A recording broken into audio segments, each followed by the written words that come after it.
morning, everybody. Jim Feist with Dave Cokin here in Las Vegas. It's cold out here. I don't know, Dave, it's about 45 degrees out here, maybe even 40 where I live. I haven't stuck my head out the window yet, so that's how I tell the weather. I don't need a meteorologist. I stick my head out the window. If it comes back wet, I know it's probably going to rain. Well, you should write a book. Very funny. Dave, a lot going on. We got the Final Four in college. We've got a lot of bowl games that you can bet on. The big news this morning, and I thought this was coming too. I said so for several weeks now. Urban Meyer's last game will be the Rose Bowl against the Huskies of Washington, and you saw an immediate bump in the line. Went up to 5.5. I think it's going to keep going. Ohio State will be seriously motivated for this game, and he's not going to lose his last game. Very interesting. That brings into the question a little bit about their quarterback. He's one of the Heisman candidates. What do you think about him? I'm kind of impressed with his abilities and going to the next level even. I think he's going to play in the NFL. I don't think he's ready to play next year. But you can say that about most quarterbacks. But if he goes to the right situation, he's got a chance to be pretty good. Yep. Yeah, he has all the tools, that's for sure. Anything in the college bowls that you want to talk about? I know you know a lot about college. I mentioned this, and I played a couple of games so far. Some others circled.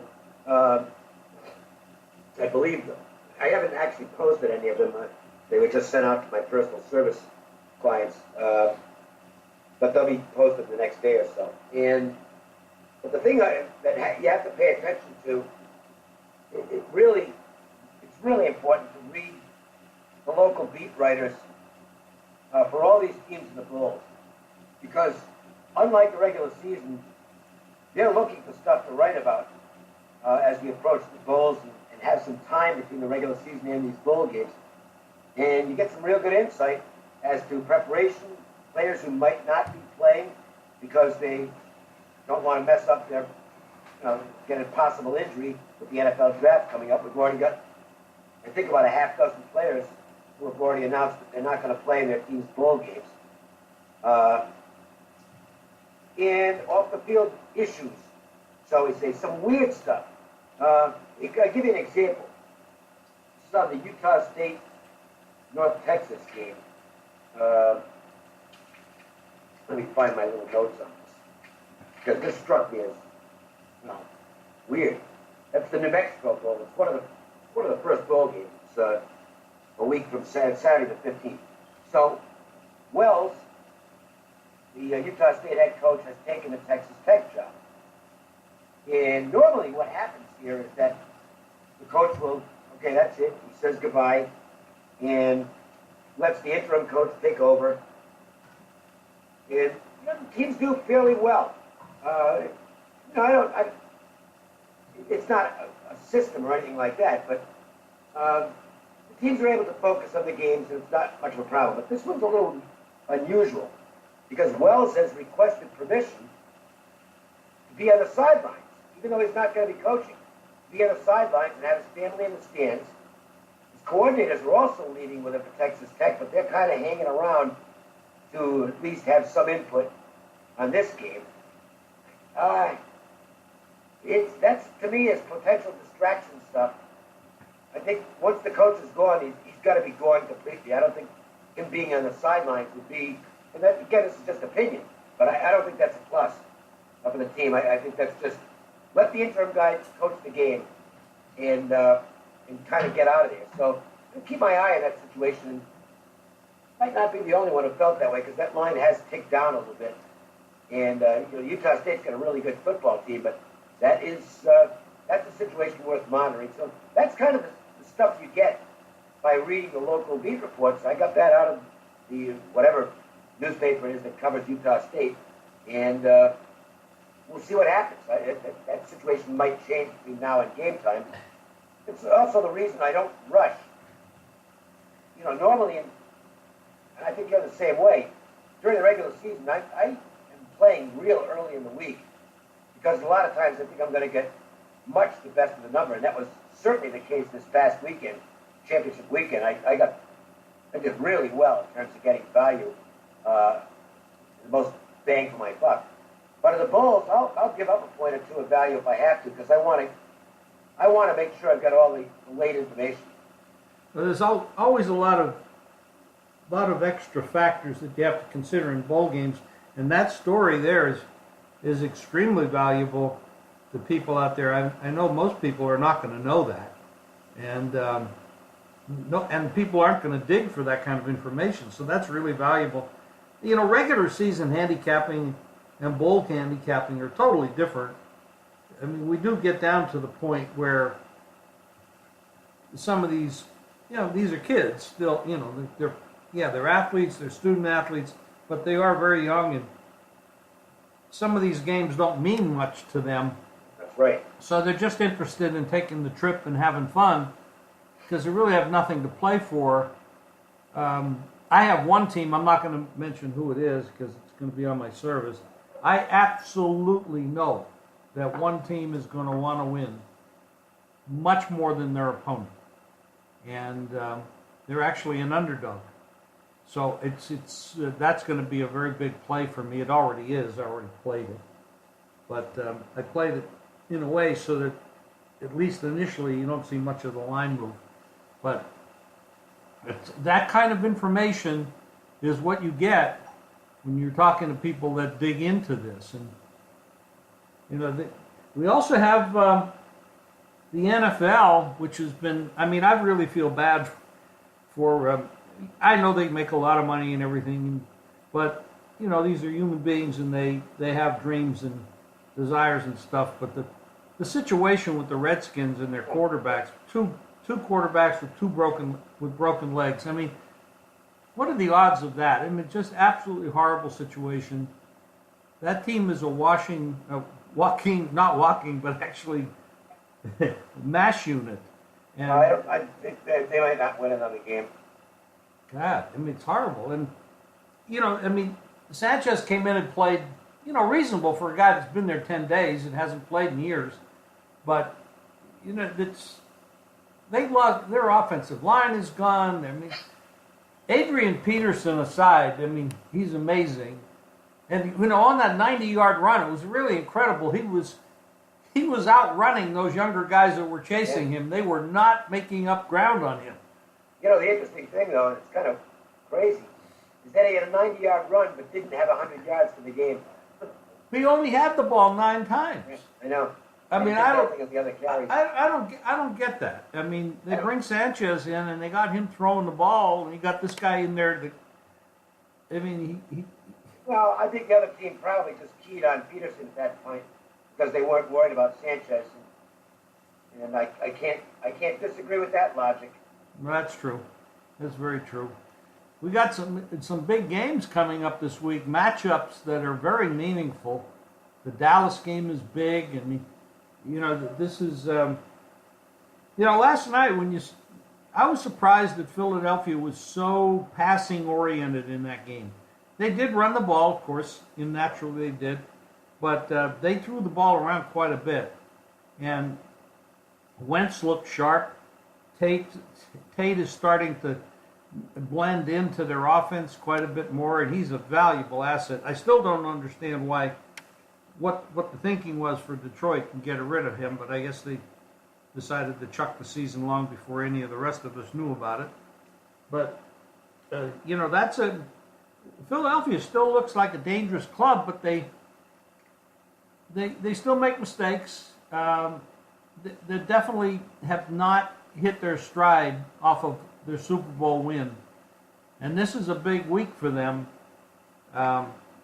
This Dallas, Philadelphia, it's really come down to Dallas and Philadelphia now to win that NFC East.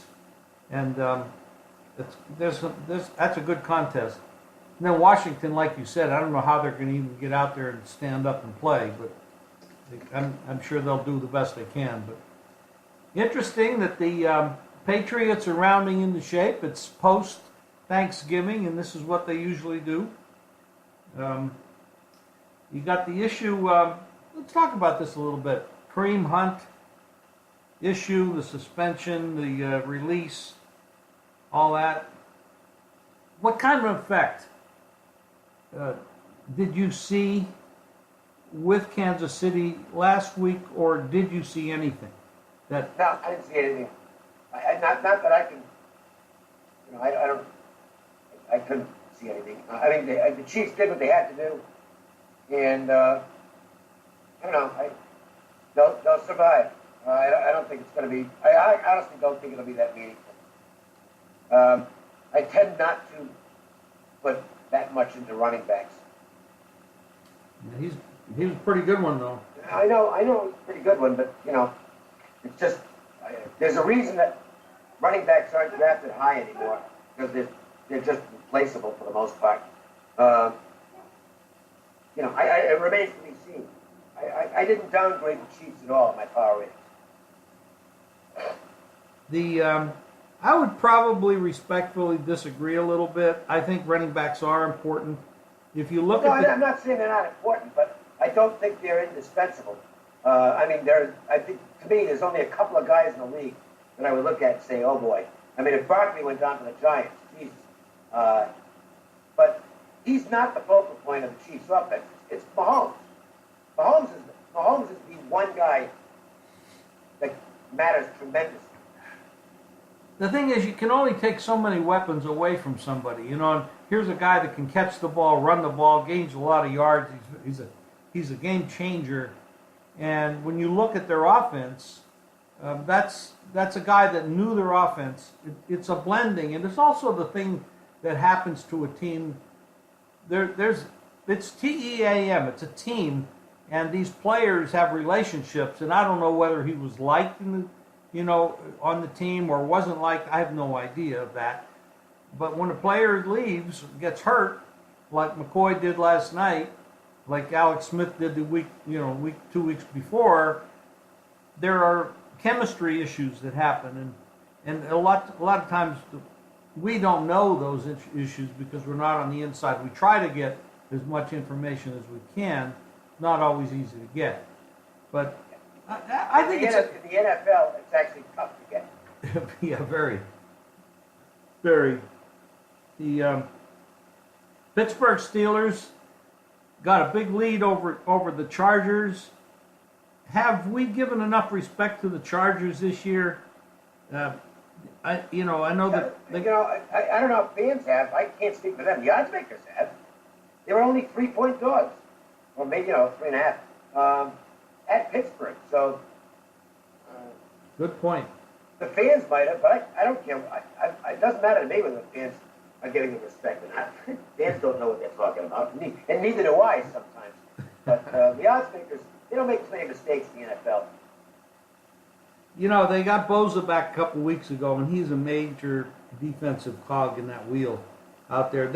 We know that they moved from San Diego up to L.A., and they really don't, up to this point, they really don't have much of a home field advantage. As a matter of fact, sometimes their games, the stands are filled with the opponent's fans more than their own. But now that they're in contention and they had a national TV win over Pittsburgh, that might start to change. People jump on the bandwagons, when they think they might have a winner. And there are people that say that this team could be the team in the AFC to go all the way to the Super Bowl.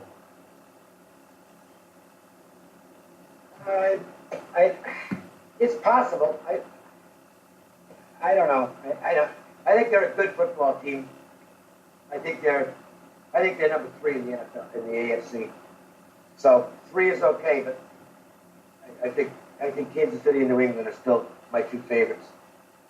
I wouldn't, I'm not going to rule it out. They're capable, but they were also down in that game very quickly, and you fall behind Kansas City or New England, you're not coming back. So we'll see. I think they're a quality team though. So anybody's got a chance once they get in. Going back to college, we got the Final Four. I mean, there was always going to be people out there saying, "Oh, we should have 8," and stuff, and that's either here or there to me. But and the argument that Georgia was one of the 4 best teams, They are, but that doesn't matter. and I agree with you. It doesn't matter. I mean, you can make the argument that the Saints are the best team in the NFL. Well, guess what? If they lose, if they lose one of the playoff games, they don't get invited to the Super Bowl. That's the way it goes. Okay, the best team doesn't always end up playing for the marbles. Georgia lost. They lost. That's the way it goes. Well, I agree with you. I mean, they had their shot at the number 1 guy, the Alabama, and they had them down, and they blew the lead at the end. They had the bad luck of being in the same league as Alabama, and they just couldn't hold on and get the win. But I mean, you can't. They got 2 losses. That's the way it goes. So it's not a power ratings playoff. It's the 4 teams that did what they had to do to win their way in, and they got the 4 teams right, and they got it seeded properly, and we'll see what happens. The interesting thing is we got 4 teams in there, and I agree with you that we have the correct 4 teams based on today's standards. But 2 of those, I mean, both of the games are double-digit favorites. So, as far as parity is concerned, obviously they're saying that Alabama and Clemson are far superior than their two opponents, and you got 4 teams, but they're really basically saying they're 2 teams that are equal, and the other 2 teams are inferior, based on the lines, which I think the public's going to agree with that for the most part. And you got the Heisman race, which is very interesting with the news that Urban Meyer is going to retire after the bowl game. No surprise. But anything else in the bowls that you want to point out? Not that I can talk about. Okay. College hoops. Anything in college hoops that you want to discuss? I'm just going by my numbers at this point, and I don't play many games in December. I'm waiting for the conference play, so, I played 1 game tonight, which is Furman. I put it on my site as a free play. Furman minus 6.5 at 7 now. It's just a numbers play. A couple of things I actually don't like about the game. Furman is in the top 25 for the first time ever. And, team can get a little bit overconfident. And the other team's going to be excited about hosting them, which is Elon. But my numbers say Furman, and the numbers are working pretty well, so I just played them. And that's it. And we'll see how it plays out. Furman did get a scare over the weekend. They had to go to double overtime to beat a bad Western Carolina team, so they might have already had their letdown spot. Elon is interesting because I think their coach is probably on the hot seat. Matheny, he's been there a long time. They were a big disappointment last year. They were supposed to be a contender in the CAA. They were not. They've got a very experienced team back this year. They're not off to a good start, so it really feels like there's chemistry issues on that team, and I think Furman might be able to get it tonight. So that's the only thing I played in college basketball. That's a great analysis, and I agree that the numbers do show that Furman is a play. Being in the top 25, of course, does put a target on your back for your opponent. So a lot of times, as you said, they get up for that. They want to knock off those top teams, and that can happen, of course, when they're on the road. So that's also a negative. But you're right about that. And Dave, your plays are up at our site, jimfeist.com. You can go Nothing there. right now. I don't have anything up right now. Well, I think the free play might be up, but I'll be posting the bowls that I played in the next day or 2. Okay. So look for Dave's plays up on the site, jimfeist.com. My plays are there as well. I did post 2 college games today. And I think I have also 1 or 2 NFL games up as well. So it's really a great time of the year. Hope everybody had a great Thanksgiving, and we will be with you the rest of the way. Come back here again, I guess, next Tuesday for us, Dave. We'll talk again, recap the week, and see how we did. Dave, thanks for your time today. Appreciate it. Sounds good, Jim. Thank you, buddy.